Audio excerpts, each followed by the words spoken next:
How have audiences responded to Electro Swing? How popular do you think is it, really?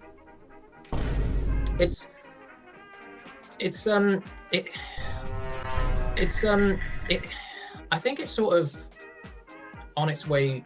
Well, I don't necessarily want to say it's on its way down.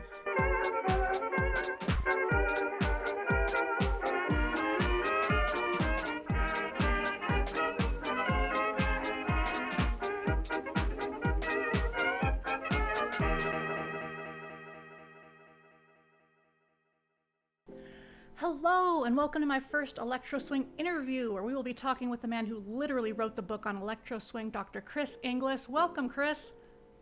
Hi, very pleased to be here. So tell us a little bit about yourself and your journey into the world of musicology.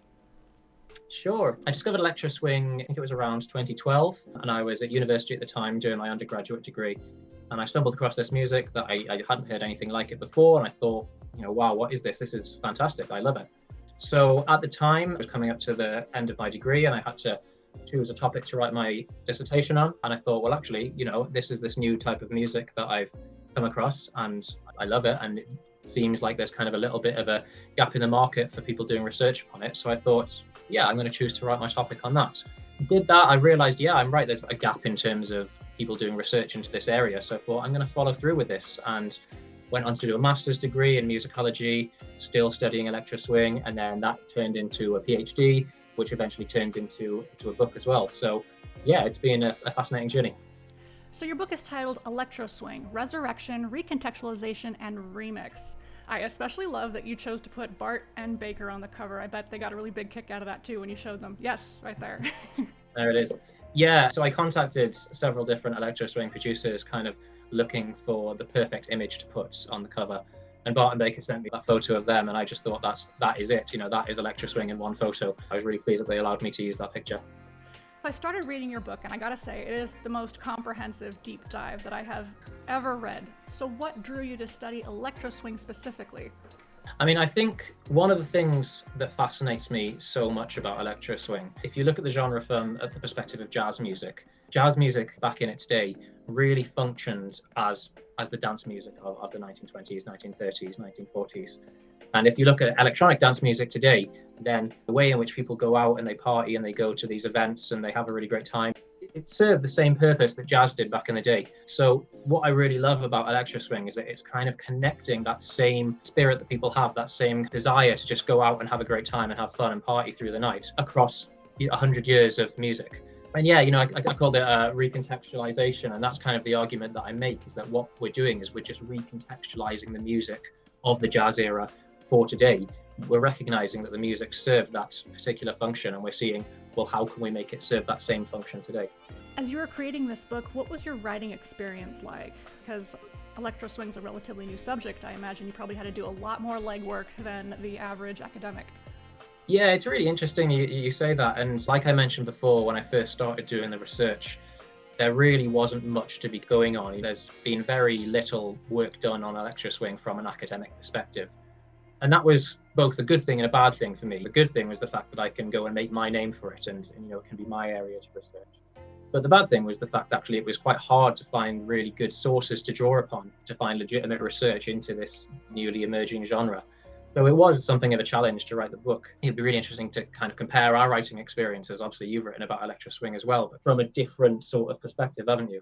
Yes, I've tried to put it into a historical context. I wrote a dystopian past for young adults. I know young adults really like to read about dystopian futures, but I thought, well, let's do a dystopian past. And one of the big features of this world that I created was that jazz was made illegal. And the way that the people got around that was they had invented a form of, they'd basically invented Electro Swing and tried to frame it as, well, this is a new and modern and updated version of jazz. It's not like the old stuff. So they were kind of getting around the rules by listening to Electro Swing.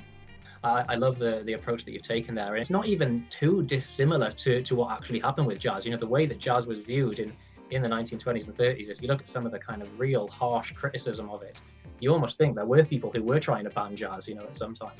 So as we all know, Electro Swing combines elements of swing and electronic music. Can you break down some of those key musical components that define the genre? One of the things that I write about in the book is that jazz and swing is notoriously hard to define in terms of its musical components. You often hear certain things getting thrown about, like, oh, jazz has to feature improvisation, or jazz has to feature a swung rhythm. And one of the criticisms that sometimes gets directed at electro swing is actually that it doesn't really feature any of those things. You know, a lot of electro swing compositions don't have improvisation. And actually, even despite the name, a lot of them don't even swing. A lot of them have quite a straight rhythm. So if you're going by that kind of very rigid definition of jazz, then electro swing definitely wouldn't fall within that category. The point that I make within the book is that I think the key components is this idea of exploration, of trying to push music into a new, unique direction that maybe hasn't been explored before, or taking music and looking at it in a different way that perhaps people haven't done previously. I think that's what jazz was all about. I think that's what swing was all about. And I think that's what electro swing is all about. So how did electro swing come about in the context of music history? Are there any key artists or events that played a significant role in the development of the genre? As with any genre, it's really hard to pinpoint the exact moment that electro swing first came about. Depending on how you define it, it could be the 90s, it could be the 80s, it could even be as far back as, you know, the 1960s, or even beforehand. I want to learn about that, because I've heard about the 90s and I've heard about the 80s, and I've seen those examples and listened to those before, but I've not heard about it as far back as the 60s and 50s. Well, look at Miles Davis, for example. He was one of the greatest jazz musicians who ever lived. And he had a period in the 1960s called his electric period, where he made use of synthesizers and he made use of electronic instruments. And that was new to jazz. You know, previously jazz was all acoustic, and it was very new and original for someone to come along and say, I'm going to do something different and I'm going to start using electric instruments. It wasn't necessarily electronic dance music, although some of it kind of had influences from funk and genres like that to make people dance. But just the fact that he was bringing arguably early electronica to jazz means that in some ways it was sort of a precursor to electro swing.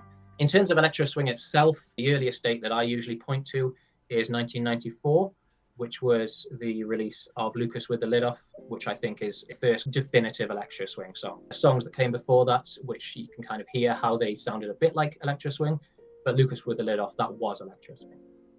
So have you observed any noticeable evolutions or shifts in the electro swing scene over the years? I think I definitely have. When the genre first began, you look at subgenres of electronic dance music that it drew from. At the start of electro swing, it was very house oriented. There was a lot of house influence, and it almost became a little bit like a stereotype that electro swing is house music with a trumpet sample or something like that. So one of the evolutions that I've seen is people expanding out and bringing in different styles of subgenres of electronic dance music.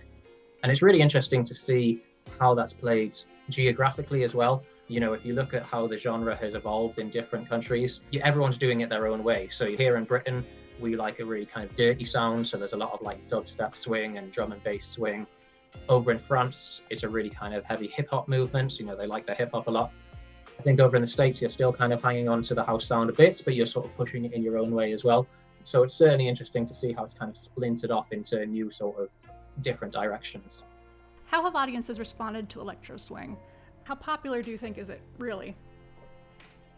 I think it's sort of on its way. Well, I don't necessarily want to say it's on its way down. It's not as at its peak. There was a period between maybe 2015 to 2018, perhaps, where it was everywhere and you couldn't avoid it, and there were so many nights going on, so many festivals, so many concerts and tours, and it was just everywhere. It was really popular. It's kind of gotten past that a little bit. That's not to say that it's on its way out or anything, but I think you sometimes have to dig a little bit deeper now to kind of find the really good stuff.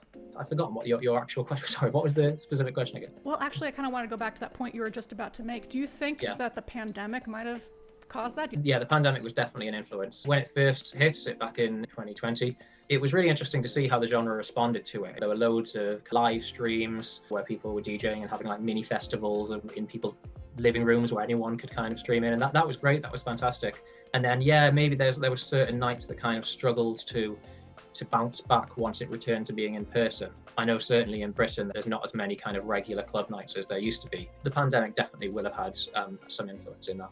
It's not everywhere anymore. You still hear it in a lot of places, though. You still hear it in adverts and films. It's still kind of proving itself, I guess, but I don't see it going anywhere just yet. Well, I think it's a lot more popular than people give it credit for. Stellar is a staple, at least here in Las Vegas, at every lounge and every supper club I've ever been to. Jules Gaia, I hear my kids listening to a YouTube video in the other room. I'm like, there he is. Yeah, and Caravan Palace. They were in a Disney movie. So I don't think it's on its way out. Certain artists, Caravan Palace being one of them, they have such a distinctive, identifiable sound that just works so well. I think they're going to be continuing their career for quite some time. So where do you see the future of Electro Swing heading? Are there any emerging trends or artists that we should be keeping an eye on? I think one of the things that's happening now, I mentioned before that I think one of the things that defines the genre is the fact that it really pushes itself into new directions and expands and does experimental ideas. What we're seeing now quite a bit is acts that are doing exactly that, and they're pushing the genre in new directions and trying out all sorts of new things.